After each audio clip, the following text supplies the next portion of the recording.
Today, we finally get to check out the Hinderer Jurassic. I can't wait to go over this. We're going to go over the bad, the average, and the great. Let's see if it's worth $450. Like all other Hinderers, the construction is very much the same. We have titanium frame locks with back spacers going on down the backside. We have the typical standard Hinderer pocket clip, and we also have the filler tab going in here. All the hardware is generically the same. Now, if you were to switch to the small 3-inch Hinderer XM18, the hardware is a bit different. The hardware on the skinny XM18 is also a bit different. But when I say generically the same, I'm talking more or less construction. The jimping style on the XM and the Eclipse are very much similar, while the Jurassic's is a little bit more narrow and fine. Another difference you're going to notice with the Jurassic is this massive in-cut where your thumb is going to land. My thumb is going to land right here as opposed to further up the blade, say on the XM18 or even the Eclipse, which it still lands on that thumb ramp right there. Here, with the Jurassic, you are forced into a further back position. This is a CPM 20CV blade. Obviously, this is constructed in the USA, gotta say it because it's on the blade. But this little indicator mark right here means that it is the tri-way pivot system. That means you can swap out either bronze washers, Teflon washers, or bearings. We do have a stainless steel insert here so that you don't have titanium riding up on that steel. As with all Hinderers, right here we have a lock bar stabilizer, basically an over travel stop. Now, one unique thing about the Jurassic is this back spacer.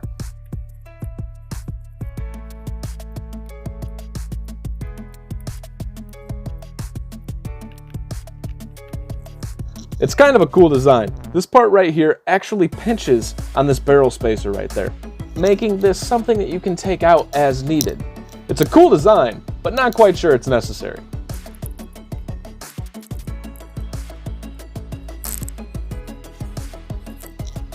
Once it's back into place, there is no movement. You don't have any loose pieces, so that's a really cool thing.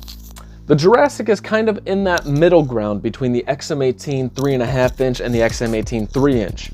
It's a pretty decent sized knife. It definitely feels hefty in the pocket. Lengthwise reference, it is slightly longer than the Bug Out, but obviously much thicker. Here it is next to a fairly large knife. This is the off-grid Knive Scorpion. Another fairly large knife. This is its CRK counterpart, the Umnuzan. And here is the rat sandwich for that overall generic size comparison. The overall weight's coming in at a whopping 5.5 ounces. This does have thumb studs which act as external stops and a flipper tab. The thumb studs work and they're a little tight. Anybody who's felt a Hinderer before that's felt those tight thumb studs, you kind of know what I'm talking about. The flipper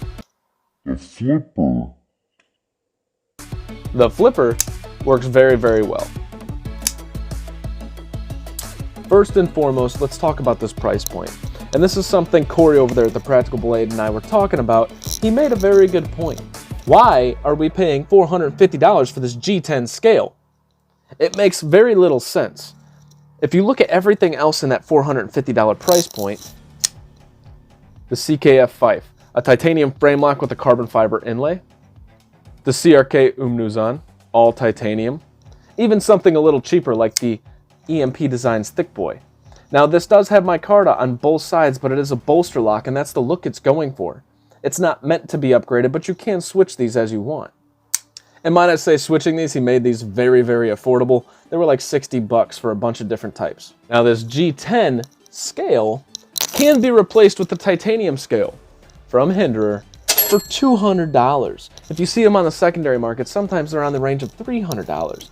It's just outrageous to change this for $250 for the price that you can go buy any Wii, almost any ZT. You can go get a 0562 in all titanium, which, by the way, I think the Jurassic is closer to the 0562 than any other XM. I know it's compared to the XM18, but to me, it's closest to the Jurassic, and I think it's a better version. So I'm not really happy about this G10 and the price point. I get it, and it doesn't make me that mad, but it's definitely a bad thing for the consumer. But a good thing for Rick Hinderer. Second, the thing that this does really bad and it's really frustrating is every time you break that detent, this falls on your nail of your thumb. Now, after a while, this starts to really wear in. I started to get a bruise underneath my thumbnail from using this, and that's every Hinderer. That's why I actually take off all the flipper tabs on the Hinderers, because after a while, it's kind of frustrating. I did a flipper delete on the XM18 Skinny. I did a flipper delete on the XM18 3-inch. The Eclipse doesn't seem to have that much of a problem. For some reason, the flipper is non-obtrusive and it doesn't necessarily bash your finger each and every time. The last thing, and probably the one that's the largest turnoff for me with this knife, is the ergonomics. I'm not going to say that these ergonomics are terrible, but look how far away I am from this blade. Look how far away I am from the Eclipse blade. Even without using the choil, this is how far away I am from the XM18 blade. With the choil, look at all this control. It doesn't seem like much, but the arc of the handle itself and the curvature going down really lends it to be pushing forward on you. And it creates this weird dynamic that when I'm slicing with it, I'm not a fan.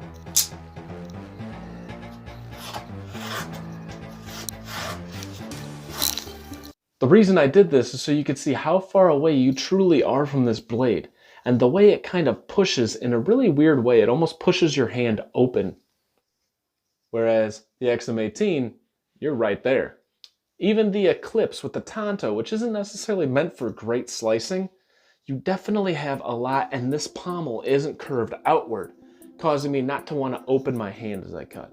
Average, and probably something every Hinderer guy might say under their breath but not out loud, their pocket clips are a little ridiculous. I changed out my XM18 Skinny for this MXG, and at first I thought it was going to be dumb, but oh my goodness, does it change the game. Oh man, this thing's awesome. I did the same thing with the 3-inch because I just thought this pocket clip was so much better in hand. And after a while, you kind of get used to the look. But this pocket clip is standard on all Hinderers, and I get it. But it's kind of just Like, I wish they would do something a little more with it and try to make the design a little bit more ergonomically friendly. It's not awful, but it's just okay.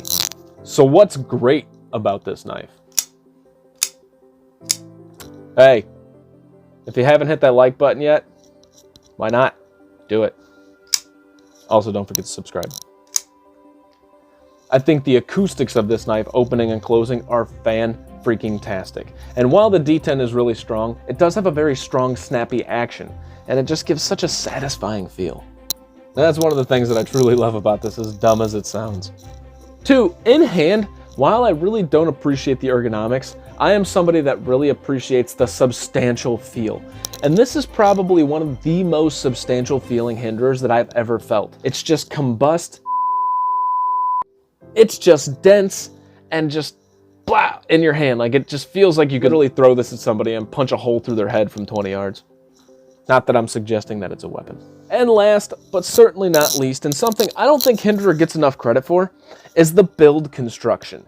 While this feels dense, you can't get that dense feel if something was loose, rattling, or just didn't feel so just robust. Everything about this knife screams, I am going to be used, beat up, and still make it through and get the job done. And I think that's something that Hinderers do and nail that we really don't give them enough credit for. It's all, oh, Chris Reeve, you have the best tolerances in the world. Yeah, but Hinderers are really freaking good, man. I have to give it credit for everything going on. And the reason I say that is everything going on in this knife is so just incredibly just so well done. There's a lot of little intricacies going on with this. The way this pivot goes, the way this filler tab fits in, the way that stainless steel lock bar insert goes. Everything about this fits so perfectly, and it just, Hinderer, you know, A+ for your quality. I truly love the quality of a Hinderer knife. For the longest time, I've been dying to get my hands on the Hinderer Jurassic. It's relatively elusive, therefore it's not the most popular model out there. You don't see it on the secondary market as much. So it took me 2 years to really get my hands on one of these. And this was the first Hinderer that I ever wanted. I am now at a point in time where, having felt the XM18 Skinny, having felt the Hinderer Eclipse, having felt the XM18 3-inch, and having felt the XM18 itself, the regular size, this is my least favorite Hinderer of them all. Now, aesthetically, I think this is pretty cool. It does kind of look like a dinosaur. But functionally, I prefer the others.